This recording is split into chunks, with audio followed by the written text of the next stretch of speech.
Bismillahirrahmanirrahim. Assalamualaikum warahmatullahi wabarakatuh. Sebelum pembelajaran dimulai, marilah kita berdoa bersama-sama agar pembelajaran kali ini mendapat manfaat dan mendapat pahala sebagai amal soleh. Terima kasih. Nah, pada saat ini kita akan belajar tentang menyusun teks prosedur.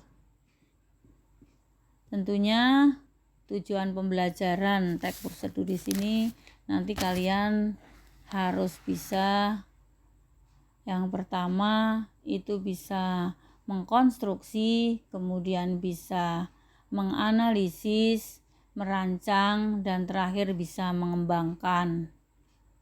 Ditambah dengan bisa menyusun teks laporan hasil observasi. Sebelum sampai ke sana tentunya kalian harus tahu bahwa apa sih namanya teks prosedur itu. Kita sudah biasa belajar tentang prosedur. Tentunya sebelumnya kalian sudah pernah melakukan kegiatan. Apa sih prosedur itu?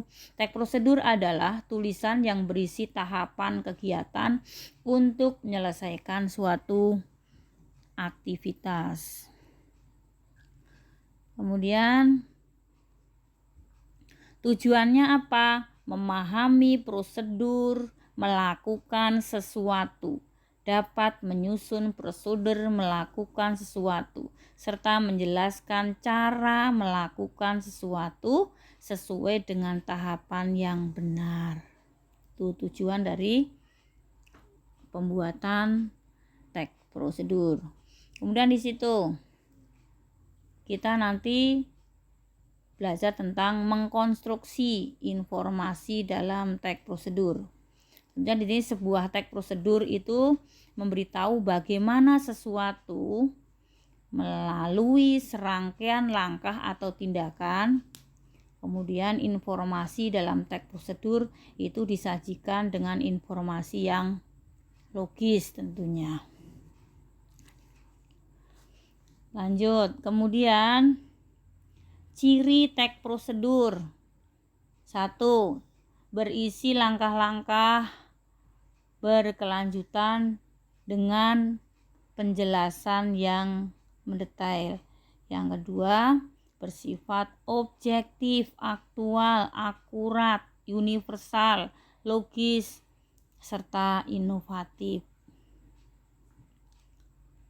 Terus, yang B itu merancang pernyataan umum dan tahapan-tahapannya.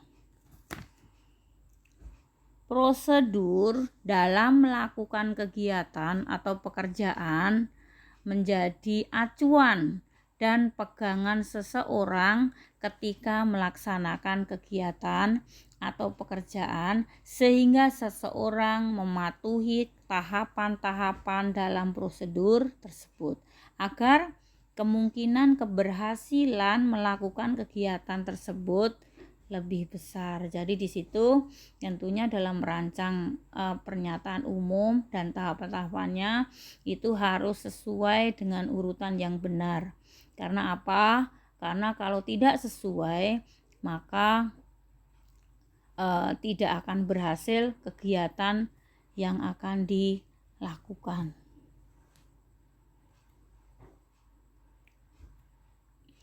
Yang C, menganalisis struktur dan kebahasan teks prosedur. Nah, tentunya di sini kalau udah yang namanya menganalisis, kita harus benar-benar paham, benar-benar tahu. Struktur teks prosedur itu meliputi tujuan, langkah-langkah, dan penegasan ulang. Di situ tentang tujuan, langkah-langkah, atau bisa dikatakan petunjuk, penegasan ulang, atau bisa dikatakan penutup. Makanya di situ tujuannya apa ditulis teks prosedur, kemudian langkah-langkahnya bagaimana, ditegaskannya bagaimana penegasannya itu, Di situ penegasan ulang itu berupa penutup. Isinya apa? Harapan ataupun bisa manfaat. Kemudian struktur teks prosedur. Strukturnya apa? Di situ ada tujuan, langkah-langkah, kemudian penegasan ulang, ya. Tujuannya apa di situ? Tadi ya. Langkah-langkahnya apa isinya? Penegasan ulang isinya apa di situ? Ya, kalian bisa mencermatinya. Lanjut.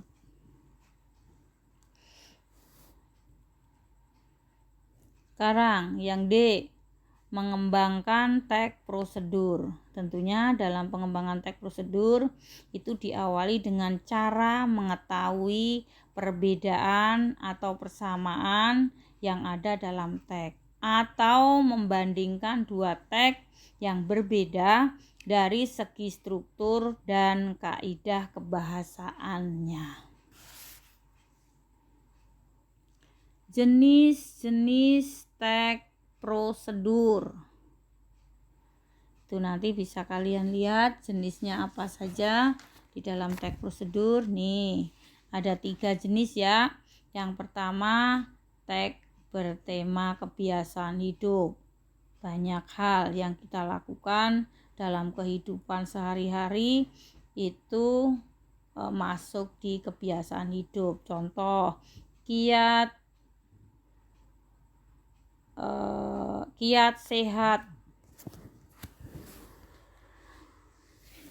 Terus kemudian teks bertema aktivitas tertentu, misalnya cara membuat keripik bayam, cara bertanam hidroponik, cara memelihara binatang reptil, gitu ya. Itu aktivitasnya tertentu. Kemudian teks bertema penggunaan alat, cara menghidupkan komputer, cara memakai masker dan lain sebagainya tuh. Jadi jenisnya ada 3. Tuh tentunya sudah bisa nanti kalian membedakannya.